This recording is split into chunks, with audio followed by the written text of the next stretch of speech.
झोप येत नाही. कित्येक वेळा त्याला कीर्तनाला घेऊन गेले, तिथे तरी झोपेल नाही. प्रवचनाला घेऊन गेले, तिथे तरी झोपेल नाही. झोपच नाही त्याला. खर तर त्याचे आध्यात्मिक क्षेत्रामध्ये कार्य करणारे अनेक मित्र त्याला बोलायला लागले, तू आध्यात्मिक कार्य करायला लाग, देवाचं कार्य करायला लाग, धर्माचं कार्य करायला लाग. आम्हाला स्मरणिका कुठे हातात घेतली नाही घेतली की झोप येते. आम्हाला कुठे ग्रंथ वाचायला सुरुवात केली नाही केली की लगेच आमचे डोळे असे एवढे जड होतात की 50-50 किलोची गोण उचलणारे पण डोळ्याच्या पापण्या उचलू शकत नाही, एवढे जड होतात. त्या आध्यात्मिक क्षेत्रामध्ये कार्य करणारे मित्र बोलायला लागले, तुझ्यासारखी माणसं पाहिजेत आम्हाला, न झोपता ऐकणारी. तर ते इकडे आध्यात्मिक क्षेत्राकडे वळत नव्हतं. परमार्थ नाही, भक्ती नाही, बरं का, त्यात अजून झोप लागत नाही. काय अवस्था असेल हो. त्रासला, वैतागला. एक दिवशी असाच डोक्याला हात लावून पायरीवर बसला आणि तेवढ्यात तिथून एक सत्पुरुष चालले होते. काय रे बाबा, काय झालं, काय डोक्याला हात लावून बसलाय. आपण सुद्धा कधीतरी डोक्याला हात लावून बसलो की लगेच विचारतात ना पाहणारे, काय झालं, काय झालं का. डोक्याला हात लावून बसलो म्हणजे काहीतरी झालं. तसं माणूस सहज करून डोक्याला हात लावून बसत नाही. काय घरामध्ये सुद्धा आमच्या जोपर्यंत सुख ओसंडून वाहतोय ना, आनंद ओसंडून वाहतोय ना, बऱ्यापैकी चाललंय ना आमचं त्यांचं, मग बरं सगळं काही चाललेलं असतंय. जरा कुठे भांड्याला भांडं लागलं की मग डोक्याला हात लावून बसावं लागतंय ना, नाही का. असो. आणि त्या सत्पुरुषाने विचारलं, काय झालं दादा, डोक्याला हात लावून बसलाय, तुला झालं काय नेमकं. तेव्हा तो म्हणतोय, बरेच इलाज केले, बरेच डॉक्टरोपचार केले, झोप लागत नाही, काय करावं काही कळत नाही. सत्पुरुषाने सांगितलं, अरे एवढंच ना, एक काम कर, पक्का झोपणारा एखादा माणूस कोणी असेल ना, त्याचा शर्ट घाल, त्याचे कपडे घाल. पक्का झोपणारा माणूस असेल, त्याचे कपडे घातले का लगेच झोपशील तू. आता हा कशाच्या शोधात निघाला असेल बरं. त्याने बसल्या बसल्याच विचार केला, मी डॉक्टरांकडे ज्या जातोय ना, त्या डॉक्टरांकडे भरपूर गर्दी असते, भरपूर पैसा पाणी भरपूर असेल त्यांच्याकडे, पूर्ण दिवसभर पेशंट पाहून पाहून थकतात, रात्री भरपूर झोपत असतील ते, त्यांचा शर्ट घेऊन आपण कशाला इकडे तिकडे जायला पाहिजे. आणि गेला डॉक्टरांकडे. डॉक्टरांकडे गेल्यानंतर डॉक्टरांना नमस्कार केला आणि मग स्वतःहून बोलला, आज काही इंजेक्शन गोळ्या औषधं काही नका, बस झालं, नाही येत झोप मला. अरे मग कशासाठी आलाय, तुमचा एखादा शर्ट द्या ना मला. म्हणजे शर्ट का रे बाबा. तेव्हा त्याने सांगितलं, मला एक सत्पुरुषाने सांगितलंय की पक्का झोपणाऱ्या माणसाचा शर्ट जर घातला, कपडे जर घातले तर तू झोपशील. डॉक्टर म्हणतो, तुला कोणी सांगितलं मला झोप लागते. सांगितलं कोणी. 12-12, 1-1 वाजेपर्यंत जागतोय, पहाटे 4 वाजता जाग येते मला, तिथून जागाच असतोय. काय मग असेल मेथी निवडायची तर मेथी निवडायची, शापू निवडायची असेल तर शापू निवडायची. काय नशीब रात्रीची भांडी ठेवत नाही बायको. असो. म्हणजे सगळेच डॉक्टर तसे असतात असं नाही, सगळेच सुशिक्षित माणसं तसे असतात असं नाही. बोलायचा उद्देश फक्त एवढाच आहे, सांगायचा उद्देश फक्त एवढाच आहे की मग म्हणे मलाही झोप लागत नाही. पण मग ते शर्टाचा विषय काय. अहो म्हणे मला त्या महाराजांनी सांगितलं, त्या सत्पुरुषाने सांगितलं की झोपणाऱ्या माणसाचा शर्ट जर घातला ना तर 100% झोप लागेल. मग म्हणे दादा आपण एक काम करू, उद्या माझा क्लिनिक बंद आहे, दवाखाना बंद आहे उद्या, मग मी पण तुझ्या बरोबर येतो. आपण जायचं काय, झोपणारा माणूस शोधायचा आणि त्याचे 2 शर्ट घ्यायचे, तुला एक आणि मला एक, कारण मलाही झोप लागत नाही. तेवढ्यात मग त्याने सांगितलं, जायचं लांब कशाला, कुठे जायला पाहिजे म्हणे, आमच्या गावामध्ये एक श्रीमंत माणूस आहे, सावकार आहे, भरपूर धन दौलत धन संपत्ती सगळं काही आहे, मुलं बाळ जिथले तिथे सगळं आहे. कित्येक लोक त्याच्याकडे रोज जातात समस्यांचं निवारण करण्यासाठी, मदत मागण्यासाठी. 100% तो माणूस खूप झोपत असेल, आपण त्याच्याकडे जाऊ. आणि दुसऱ्या दिवशी ते डॉक्टर आणि तो माणूस ज्या वेळेला त्या सावकाराकडे गेला, त्या श्रीमंत माणसाकडे गेला आणि सांगितलं, तुमचे 2 शर्ट द्या मला. तो म्हणतो 2 कशाला, 4 घेऊन जा. माझ्यासारखा दाता कोण आहे?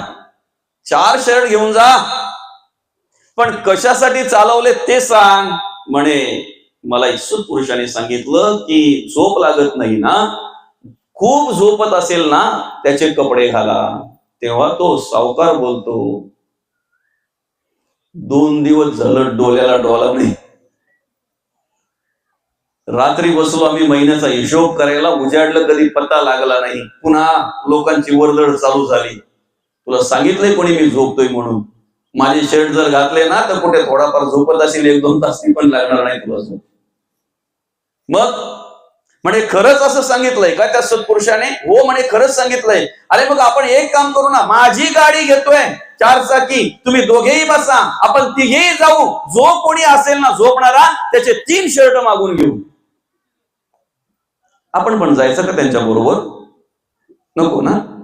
आपण त्यांच्या बरोबर जाण्यापेक्षा आपण तुकोबांची गाथा घेऊ ना, मस्त झोप लागेल. वाचल्यानंतर आपण माऊलींची ज्ञानेश्वरी घेऊ, हरिपाठ घेऊ, काकडा घेऊ, काकड्याचे अभंग घेऊ. काय झोपण्याच्या वेळी झोप येईल ना. असो, चला हरकत नाही. ते तिघेही निघाले आणि निघाल्यानंतर ज्या वेळेला त्या 4 चाकी गाडी घेऊन जात असताना रस्त्याच्या बाजूला एक असं मस्त की हिरवगार पानांनी भरलेलं झाड होतं, सावली होती. त्या सावलीला त्यांनी गाडी लावली, जरा पाणी वगैरे प्यावं, फ्रेश व्हावं म्हणून बाहेर उतरले गाडीच्या. आणि तेवढ्यात त्यांची लांबवर नजर गेली. एक शेतकरी दादा, हीच वेळ होती बांधावर माती टाकायचं काम त्याचं चालू होतं. आपलं झालं का बांधावर माती टाकून? बांधावर माती टाकून झाली आपली? नसेल तर अजून 10-12 दिवस थांबा, म्हणजे चांगला व्यवस्थित पाऊस पडला ना, माती नाही चिखलच टाकता येईल. असो, महत्वाचा विषय काय, एक शेतकरी दादा बांधावर माती टाकत होता. त्यांनी बघितलं लांबून, अरे बापरे, हा शेतकरी दादा किती ऊन पडलेला आहे, एवढ्या उन्हामध्ये काम करतोय. ते निरीक्षण करत होते. निरीक्षण करता करता काय झालं, त्या शेतकरी दादाची बाई त्या ठिकाणी भाकरी भाजी घेऊन गेली. एक मस्त की झाड होतं, त्या झाडाच्या खाली तो बसला. ती ताई भाकरी भाजी देऊन निघून गेली. त्या शेतकरी दादाने भाकरी खाल्ल्या. हे पाहतात, निरीक्षण करतात बरं का. आणि भाकरी खाल्ल्यानंतर खाल्ल्याबरोबर तिथेच कलंडला होतो. कलंडल्यानंतर यांचा गैरसमज झाला की यांना असं वाटलं की काही विषबाधा झाली की काय, याला खाता खाताच कलंडला. आणि मग यांना तिथे पोहोचेपर्यंत काय त्याला शुद्ध राहिली नव्हती. याने आवाज दिला, दादा, आवाज दिला याने, दादा. दादा एक नाही ना, 2 नाही बरं का. 2-4 दिवस हळदी केलेला माणूस एका दिवशी जर झोपला ना, पुढे काही सांगायला पाहिजे का? ते पण जाऊ द्या. चला, लग्न ज्या घरामध्ये होतोय त्या घरातला लग्नाचा दिवस एकदा लग्न लागून गेलं का मग ती माणसं झोपतात. काय करायला लागेल बरं? उठवा लागतं ना. एवढ्या दिवसाचा थकवा असतो, बिचारे निवांत झालेले असतात, निवांत. आणि अशा वेळी जर कोणी पाहुणी बिवणी आली ना, तर मग काय होत असेल त्यांना? अतिथी देवो भव का? आनंद वाटत असेल का? असो, चला हरकत नाही. आता तो मस्त की त्या ठिकाणी कलंडलेला आहे, हे आवाज येतात, त्याला काही जाग येत नाही. शेवटी हलवला त्याला, तेवढ्यात तो जागा झाला. अरे बापरे, काय झालं? त्यांनी विचारलं, काय झालं दादा? आम्ही पाहतोय तुम्हाला भाकरी खाता खाता खाऊन झाली नाही झाली, लगेच कलंडलं, तुम्हाला काही चक्कर आली का? अहो चक्कर कशी म्हणतोय, हे माझं कामच आहे रोजचं. एकदा खाऊन झालं नाही झालं का जरा लगेच पडायचं थोडा वेळ, बरं का. पडायचं म्हणजे लगेच झोप लागते. आता तुम्ही झोपले होतात? हो म्हणे झोपलो होतो. अरे बापरे, काय झोप आहे की काय तुमची? आम्ही एवढा आवाज दिला, एवढे तुम्हाला ओरडलो, इथे 2-4 वेळा हलवल्यानंतर मग उठलेत तुम्ही. हो, केव्हा आलात तुम्ही? म्हणे केव्हा चालूय, आम्ही खूप आवाज दिले तुम्हाला. यांना त्या शेतकऱ्याला भेटून समाधान वाटलं बरं का, कारण त्यांचा प्रवास आता संपला. कशाच्या शोधात होते ते? झोपणाऱ्या माणसाच्या शोधात होते. मिळाल्याबरोबर तो माणूस, तो शेतकरी, याने दुसरं काही मागितलं नाही, हात जोडले त्याच्या फाटक्या बनियनेचं वर्णन करत पाहत बसले होते ते. आता शेतकरी माणसाची बनियन कशी असणार? 4-5 गोळ्या मागे 4-5 गोळ्या पुढे मारलेली अशी, नाही का? 2-4 ठिकाणी ठिगळं पडलेली, टॉवेल होता त्याच्या कमरेला, तो पण अख्खा दिवस घाम आला का तोच घाम पुसायचा, परत कमरेला लावायचा, नाही का असा तो. त्याला हात जोडले विनंती करायला लागले, दादा, ए शेतकरी दादा, म्हणे काय, आम्ही झोपणारा माणूस शोधत होतो रे. म्हणे कशासाठी? आम्हाला सत्पुरुषाने सांगितलं की झोपणाऱ्या माणसाचा जर शर्ट घातला तर तुम्हाला झोप लागेल. बरं का, 3 शर्ट दे ना दादा, तुझे 3 शर्ट दे, काय असतील तुझे ते शर्टचे पैसे काय ते देऊ तुला आम्ही. तेव्हा त्याने सांगितलं, दादा 3 शर्ट जर माझ्याकडे असते तर एवढ्या उन्हात काम करतो, एखादा शर्ट आज मी घातला नसता का? मागच्या वर्षी एक ड्रेस शिवलाय, पॅन्ट शर्ट, तोच घालून जातोय कुठे जायचं असल्यानंतर. तो घरी आलं की धुवायचं, परत कुठे जायचं असेल तर तोच घालून जायचा. 2-2, 3-3 शर्ट आहेत कोणाकडे? माझ्याकडेच नाही, तुम्हाला काय देणार? काय समजतंय? त्यांनी सांगितलं, दादा शर्ट जर माझ्याकडे एवढे असते तर मी इथे असा फाटका बनियन घालून टॉवेल लावून कशाला उन्हामध्ये काम केलं असतं. बरं का, म्हणे दादा तुम्हाला साधूने सत्पुरुषाने बरोबर सांगितलं की त्याचे कपडे घाला, जो कोणी जास्त झोपत असेल त्याचे शर्ट घाला. बरं का, ते ह्या धाग्याने विणलेले नाहीत. ऐका हा आता व्यवस्थित, धाग्याने विणलेले नाहीत, ह्या धाग्याने ह्या शिवलेले हे नाहीत. जो कोणी झोपत असेल ना शांतपणे, त्याने जे कर्माची, विचारांचे आणि गुणांचे वस्त्र परिधान केलेत ना, ते तुम्ही घाला. तुम्हाला जिथे असाल तिथे झोप लागल्याशिवाय राहणार नाही. मग त्याने सांगितलं, नेमकं तुम्ही काय करताय? बांधावर झोपले तुम्ही इथे काम करता करता. तेव्हा त्या शेतकऱ्याने सांगितलं, दादा झोपण्यासाठी चांगली महागडी गादीच पाहिजे, गरज नाही. झोपण्यासाठी चांगली महागडी पलंगच पाहिजे, गरज नाही. झोपण्यासाठी चांगली एसीच पाहिजे, चांगली अगदी मोठा बंगलाच पाहिजे, गरज नाही. दादा मी माझ्या बांधावर, शेताच्या बांधावरही या ढेकळांवर झोपतोय. त्याला कारण काय? दिवसभर प्रामाणिक राहावं लागतंय. जो माणूस दिवसभर प्रामाणिक असतो ना, त्याला रात्री नुसता पोत्यावर जरी झोपला ना, घोंगडीवर, तरी सुद्धा डोळे मिटल्या मिटल्या झोप लागली जाते. त्यासाठी प्रामाणिक राहावं लागतंय, प्रामाणिक राहावं लागतंय. आणि जो कर्माने प्रामाणिक आहे, जो विचाराने प्रामाणिक आहे, जो गुणाने प्रामाणिक आहे ना, तो खरा श्रीमंत आहे असं म्हणायला हरकत नाही. तो खरा श्रीमंत आहे. प्रवचन कशासाठी आहे बरं? आता बोलाल पटकन झोपण्यासाठी. प्रवचन कशासाठी आहे बरं? चांगली कर्म घडावी, चांगले विचार आपल्याकडे यावेत, चांगले गुण आपल्याकडे निर्माण व्हावेत, आपल्याला जाणीव व्हावी, सद्बुद्धी निर्माण व्हावी. बरं का, आणि मग ती कर्म आपल्याकडून घडावीत म्हणून आम्ही प्रवचन श्रवण केलं पाहिजे. ते विचार आमच्याकडे यावेत म्हणून आम्ही प्रवचन श्रवण केलं पाहिजे, कीर्तन श्रवण केलं पाहिजे. बरं का मौली, जाणं प्रत्येकाला आहे. या जगाचा निरोप प्रत्येकाला घ्यावाच लागणार आहे. क्या लेके आयो रे जग में, क्या लेके जाएगा, 2 दिन की जिंदगी है, 2 दिन का मेला. जिंदगी एक किराए का घर है, एक ना एक दिन बदलना पड़ेगा. मौत जब तुमको आवाज देगी, घर से बाहर निकलना पड़ेगा. सांझ के बाद होगा सवेरा, देखना है अगर दिन सुनेरा. पाव फूलों पे रखने से पहले तुमको कांटों से चलना पड़ेगा. जिंदगी एक किराए का घर है, एक ना एक दिन बदलना पड़ेगा. राहायला कोणी आलं नाही दादा. वस्ती कर, वस्ती आला. रात्री वस्तीला आलेला पाहुणा सुद्धा आल्याबरोबर पहिले विचारतो, सकाळी कितीची गाडी बरं जायला? आल्याबरोबर विचारतो. अजून जेवण पण झालं नाही, हातपाय पण धुतले नाहीत त्याने, तर पहिले विचारतो, मला सकाळी जायचं, किती वाजता गाडी बरं? आणि तिथून त्याला आठवण असते, सकाळी जायचंय मला. वस्तीला आलेला पाहुणा सुद्धा सकाळी उठून जातो ना. का पक्षी अंगणी उतरती, ते का गुंतवणीया राहती.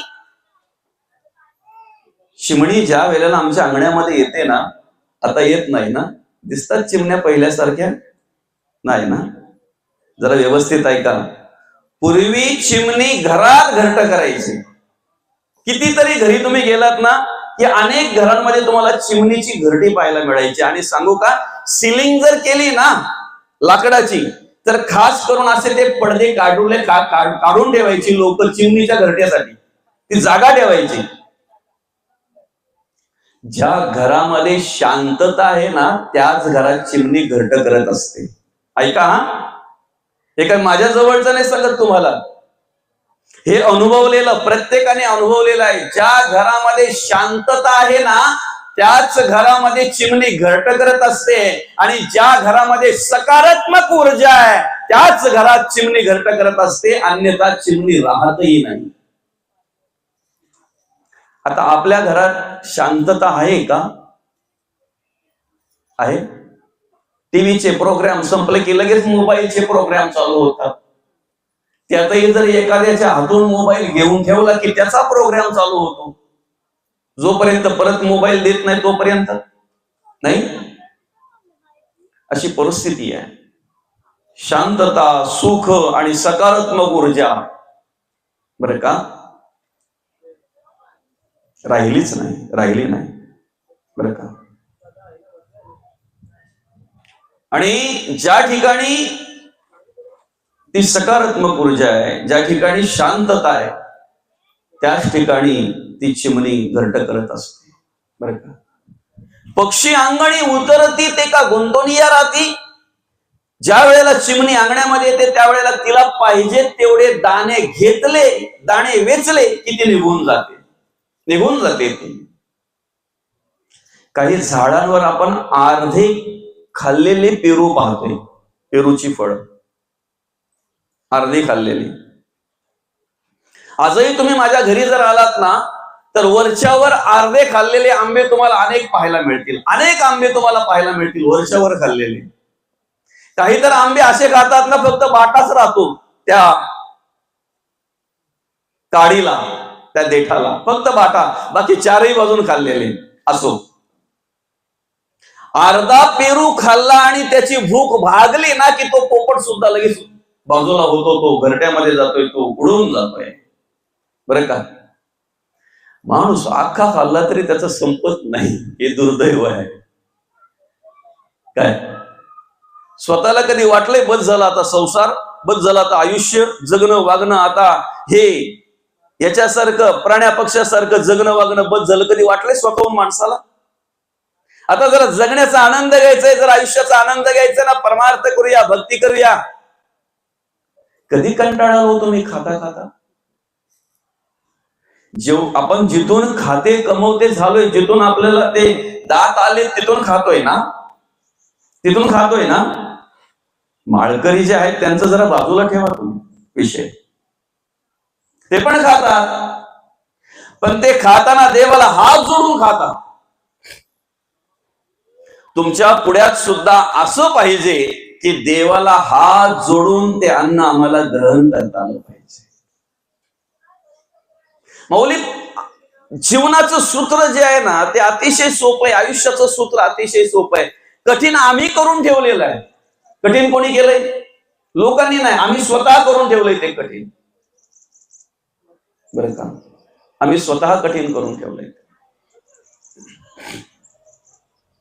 कुठेतरी थांबता आलं पाहिजे ना माणसाला.